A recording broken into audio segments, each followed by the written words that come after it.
Hello again everyone. So today we're going to look at topic 1, which is atomic structure of the periodic table. You might find it helpful again to have the revision guide in front of you, just so you can sort of keep up and have a look at the different things as I'm explaining them as well.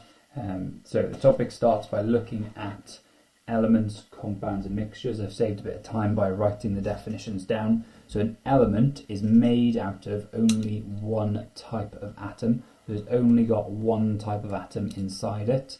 So if I was to draw a diagram of some sort of element, it would only have one type in it. So let's imagine this is an element. They're all the same thing. So all the same type of atom. We could have another element, example of an element, maybe slightly different. So let's imagine these molecules are all oxygen, so all O2. So we've got an O2 there, O2 there, O2 there, O2 there, O2 there. So they're all made of the same type of atom. Another example we might have is something like this.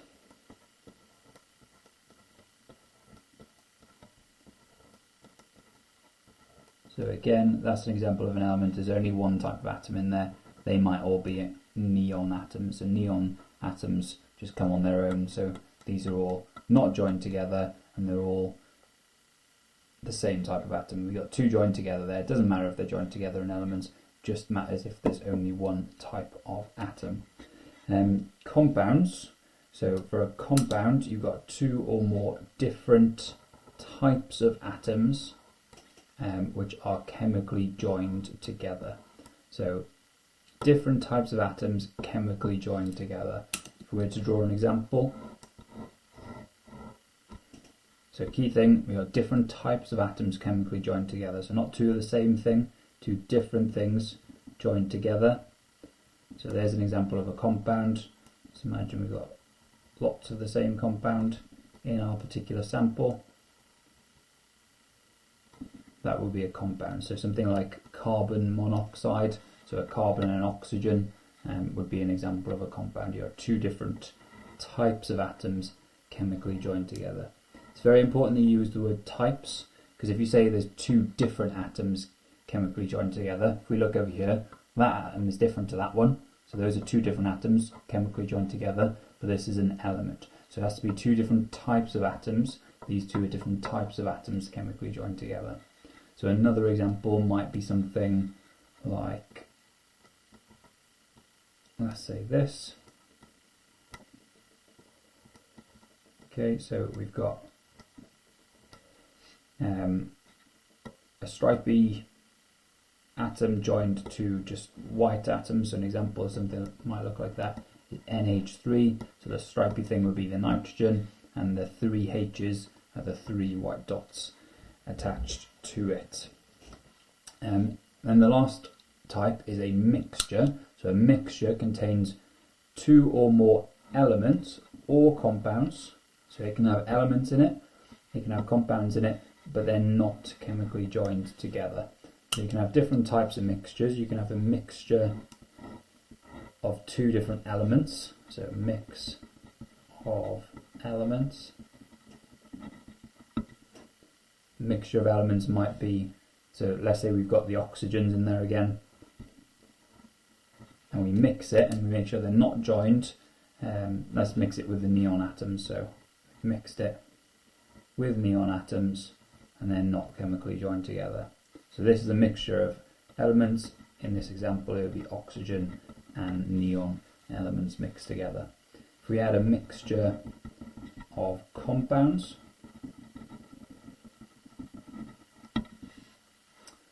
so let's use our compounds from before.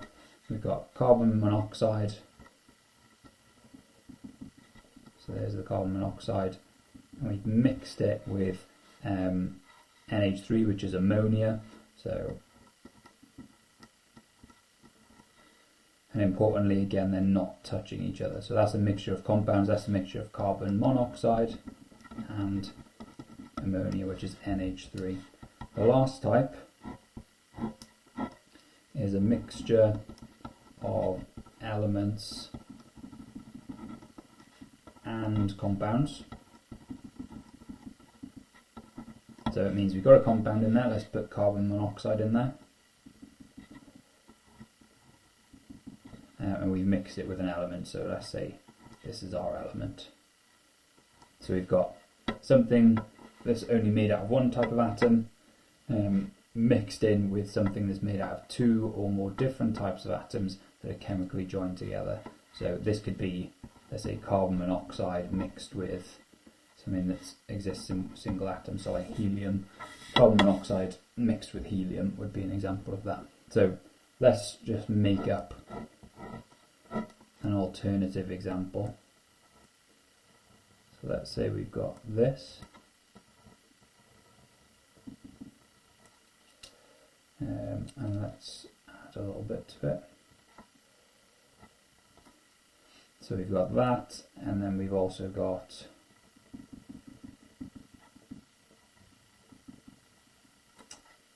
these things floating around. So we've got to decide now, is this sample an element, compound or mixture, and if it is a mixture, which one of these three would it be? So first thing I'll do is work out what I've got in there. This stuff here is an element, so it's made out of only one type of atom. There's another one of the same thing, so it's an element. And this thing here, hopefully you agree with me, it's got two or more different types of atoms. In this case it's got 1, 2, 3 different types, 4 atoms in total, but not that are chemically joined together, so that would be a compound. And we've got another one of the same thing over here, so that's a compound as well. So this would be a mixture of compounds and elements.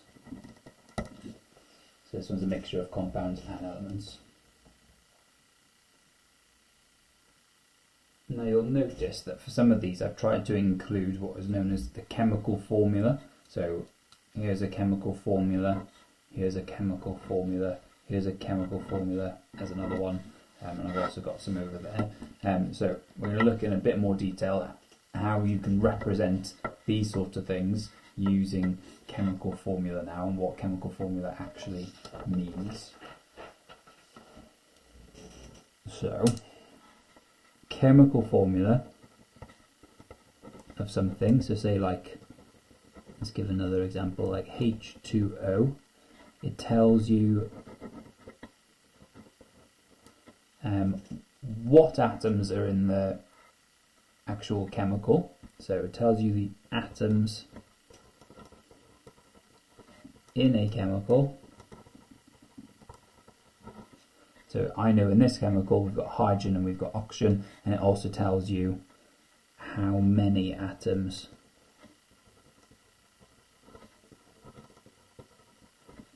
in a chemical.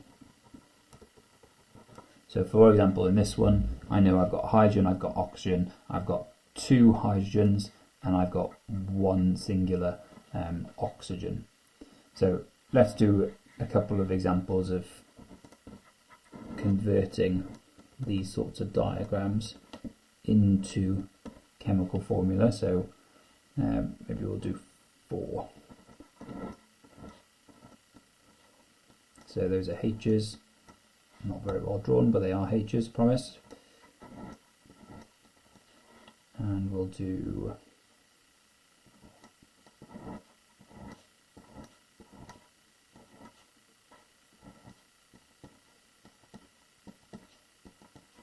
okay, so 4 different examples of chemicals here. We're going to work out what their chemical formulas are, and also whether they're elements or whether they're compounds. So in the first case here, we've got Al. If you look on the periodic table, Al is for aluminium. So we've got 1 aluminium and it's joined to 3 chlorine. So Al, we just got 1 of them, don't need to put a number for number 1. And then chlorine, we've got 3 of them, so AlCl3. 2 different types of atoms chemically joined together, so this would be a compound. This one, N, so we've got a singular N, and then we've got 3 H's attached to it, so NH3. This again would be a compound, because it's 2 different types of atoms joined together. in this one here we've got nitrogen, and we've got 2 of them. They're both the same thing, so this would be an element. And then the bottom one here, they're all joined together, and we've got 1p and 5 chlorines, so PCl5, and that would be then a compound again. Now if we look at the periodic table, you'll see that there's some atoms which have just a single letter to represent them. So boron is a B, you have carbon as a C, you have others like vanadium, which is a V. So those just have a single letter to represent them. And you have others like magnesium, which is Mg, so it has 2 letters to represent it. But you'll notice that with all of the elements, they all start with a capital letter. So if we pick another thing like rubidium, is capital R, little b. Strontium, capital S, little r. If I go to the other side, chlorine, capital C, little l. Now that's important. So if we write the key point as the first letter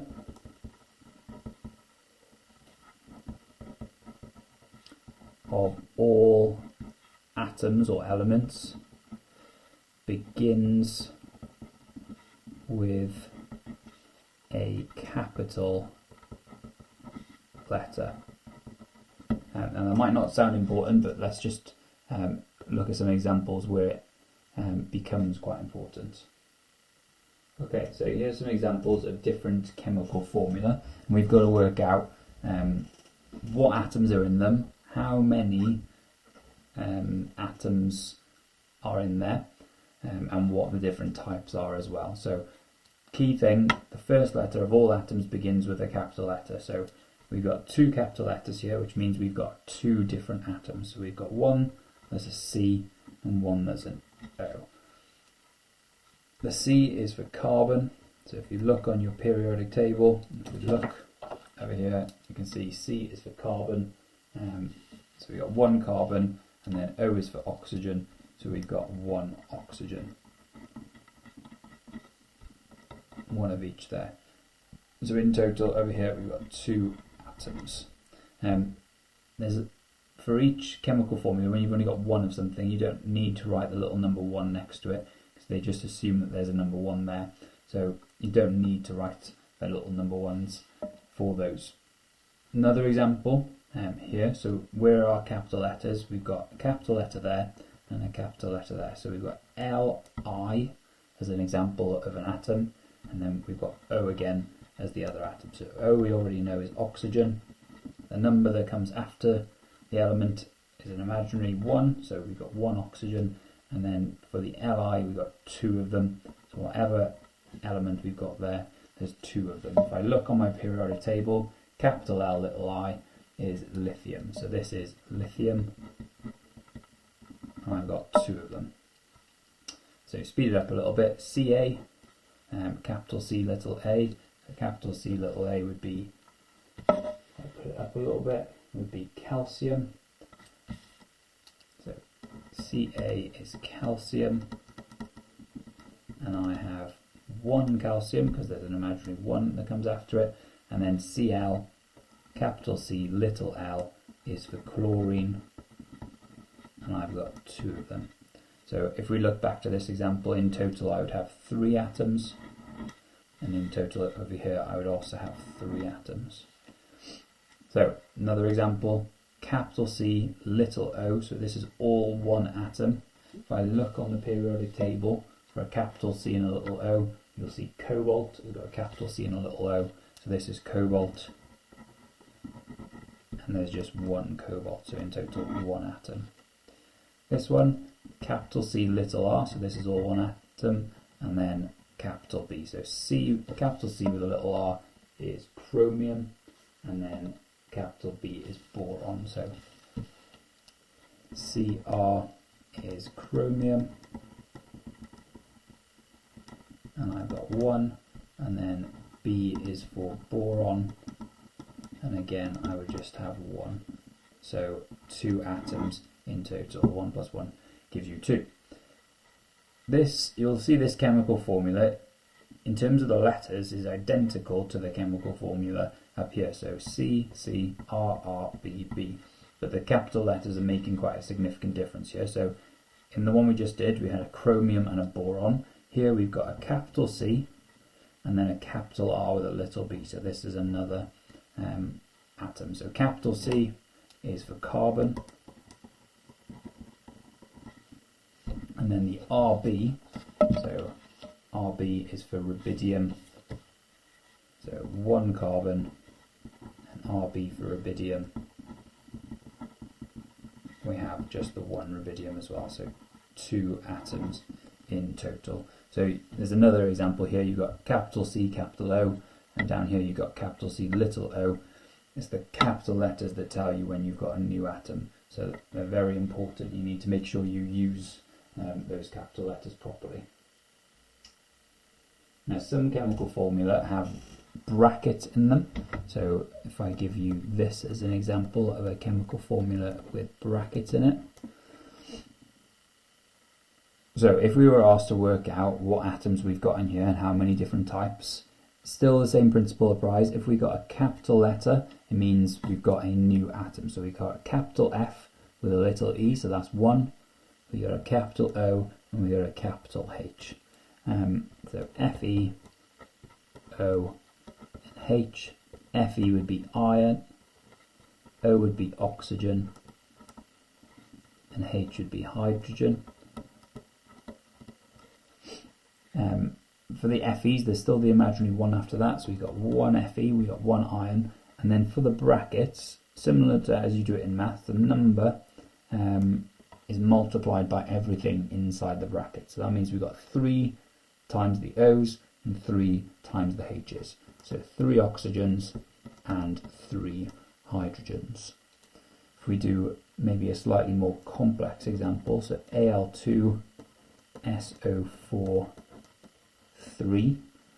So again we got brackets, capital letters, there's 1, there's 2, and there's 3. So Al is aluminium,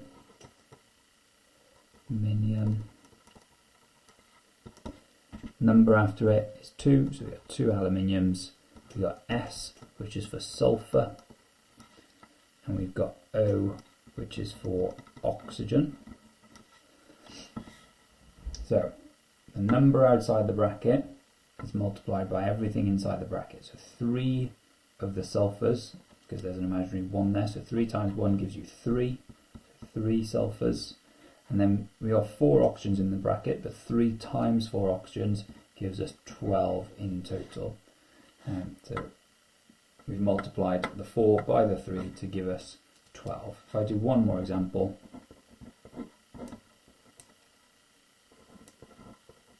so this time the brackets come in at the start.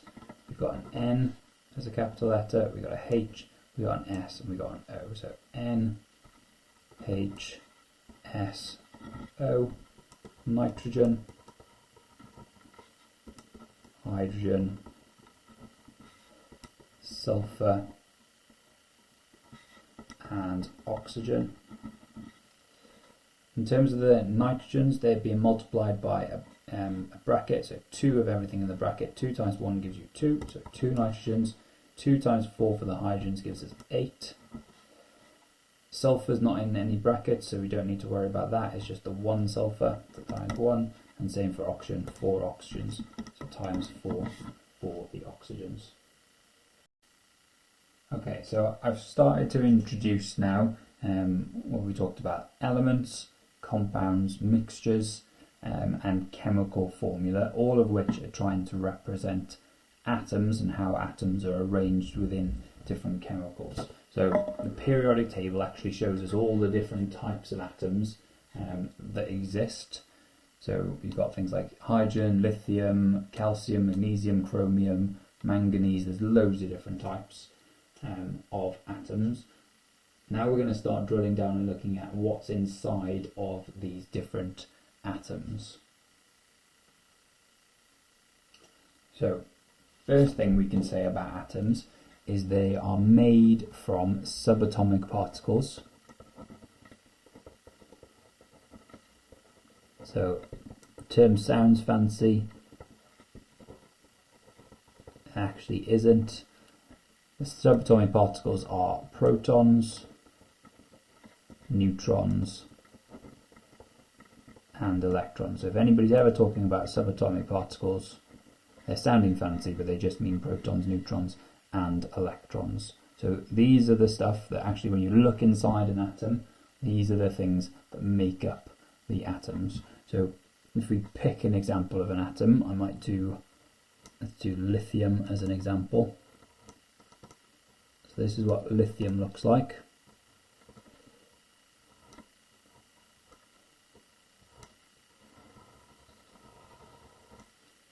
So if we were to drill down into lithium, this would be what a lithium atom would actually look like. So what have we got going on here? Again, I said atoms are made from subatomic particles, which are protons, neutrons, and electrons. So these things are just representing protons, neutrons, and electrons.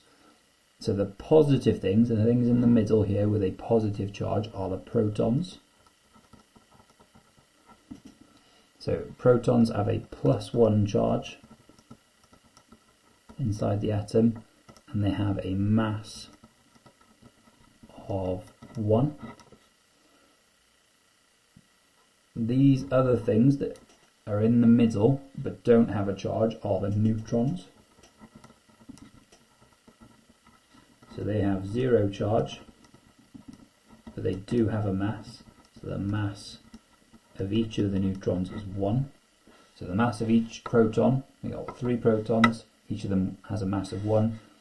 We've got 1, 2, 3, 4 neutrons, each of them has a mass of 1. They have a charge of 0, but a mass of 1. Now this central area here where we find the protons and the neutrons is given a name. It's called the nucleus. So the nucleus is the very centre of the atom. So the centre of atom, centre part of the atom where protons and neutrons are found. So that is the place where you're going to find the protons and the neutrons. Then in these little shells around the outside, so these little circles around the nucleus are known as shells. That's where you find these things, which are, and this one and that one over there, these are electrons. They have a -1 charge, and they have a mass. They have a very, very small mass, so you can say that they have a mass of 0. Mass of 0 is fine to say. It's so small that it's not even worth counting. So protons and neutrons in the middle, in the nucleus, in the centre of the atom, electrons that are around the outside. Now there's some important facts to know about all atoms, so I picked lithium here as an example of an atom. You'll notice that lithium has 1, 2, 3 protons, each of which have a positive charge, so 3 pluses, and it also has 1, 2, 3 electrons, each of which have a negative charge. So key point, all atoms are neutral, which means they have no charge. So if we've got an atom, they're going to have no charge. So a charge of 0. They're not going to have a plus charge, they're not going to have 1 extra proton or 1 extra electron than they do a proton. The overall charge is going to add up to 0. So if I picked another atom, let's say I picked helium as another atom, I'll draw it briefly over here. So helium as an atom has got 2 protons, it's got 2 neutrons, and it's got 2 electrons. So in terms of how many pluses it's got 1, 2 pluses, and it's got 2 negatives. So it's another atom that has a neutral charge. All of the atoms, everything on here, everything as an atom has an overall neutral charge. So these ideas that I'm going over now are really important, very fundamental ideas. So let's just chat back over them. You got every atom will be made of these things, so protons, neutrons and electrons. The protons are found in the nucleus. They have a positive charge and a mass of 1. The neutrons will also be found in the nucleus. They have a charge of 0 and a mass of 1. And then electrons are found around the nucleus in what are called shells. There's the shells. They have a charge of -1 and a mass of 0. And then we talked about the idea that all atoms have the same number of positive things as they do negative things, and that means all atoms are neutral in terms of their charge. Okay, so we talked about charge in a bit of detail. If we think about mass now, so we said protons have a mass of 1 and neutrons have a mass of 1, electrons have a mass of 0. That means for this atom here, if we got 1, 2, 3, 4 neutrons, each of which has a mass of 1, so that's a mass of 4 in total, and 1, 2, 3 protons, which would be a mass of 3. The total mass of this atom, because it's got 1, 2, 3, 4, 5, 6, 7 things that have a mass of 1, and then the electrons don't count, the mass of lithium is equal to 7. So that's the mass of lithium. Now if we look over at the periodic table, you'll see the top number for lithium is 7. So the atomic mass, relative atomic mass, or the mass number for lithium is 7. So that means in total the number of protons and neutrons added together for lithium is going to be 7.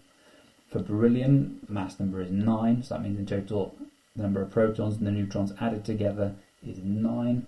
If we look for helium, so look at helium over here, we've got protons 1, 2, neutrons 1, 2, so total of 4. The electrons don't count, so the mass of helium is going to be 4. If we look on the periodic table again, there's the mass of helium, which is 4. So there's a little key down the bottom which says relative atomic mass. So the top number is the total number of protons and neutrons added together. So let's dig into that a little bit more. Let's pick an atom.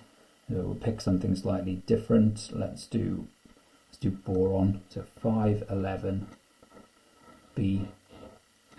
So if we look at the symbol of boron, we've got 5 at the bottom, B is the symbol, and 11 at the top. So this top number we call the mass number, or you can call it the relative atomic mass. That gives us all of the protons and all of the neutrons added together. The bottom number is the atomic number. So if you look over here, it says atomic number. It tells you don't need to remember, and that's the atomic number it tells you. So all these bottom numbers, the atomic numbers, they tell us just how many protons are inside an atom. So I know for this atom here, I've got 5 protons, and then in terms of protons and neutrons, I've got 11, which if we get the difference between these two, that means I've got 6 neutrons, because the 5 plus the 6 then gives me the 11 neutrons. So bottom number is for protons, top number is for both, and if we take away the bottom number from the top number, we will get the number of neutrons. Now there's one bit that we haven't worked out for this atom, and that is how many electrons it has. And for that we need to go back to a fact that we talked about earlier. So if I flip this over, all atoms are neutral, which means they have no overall charge. So that's the key idea. Protons, we said, have a +1 charge. So at the moment we've got 5 pluses. Neutrons have a charge of 0. So we got 6 zeros. So we got a 5 plus charge. We need to get rid of those plus charges, and we say electrons have a charge of -1. So there must be 5 electrons inside this atom. Put that back. So let's just do one more example just so you can hopefully see the idea. If we do phosphorus, so 1531p. Bottom number tells me how many protons, so I've got 15 protons. Top number tells me protons and neutrons, so if I do that, take away that, gives me 16, which is how many neutrons I have. And then for an atom, these two numbers are always the same. So for electrons, I'm going to have 15 electrons because they have to be neutral overall. So if we go back to boron, if I was to draw boron, in the middle I would draw 6 neutrons. I draw 5 protons.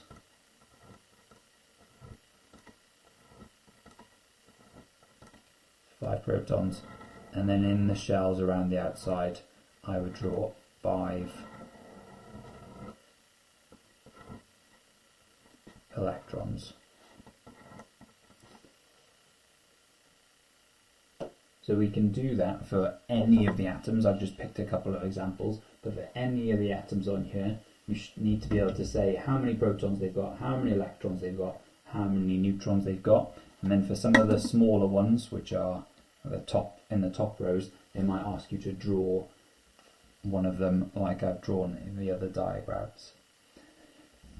Final thing for this video is to say that if you look at the bottom numbers, so you got a 1 for hydrogen, you got a 2 for helium, 3 for lithium, 4 for beryllium, you'll notice that they go up by 1 each time.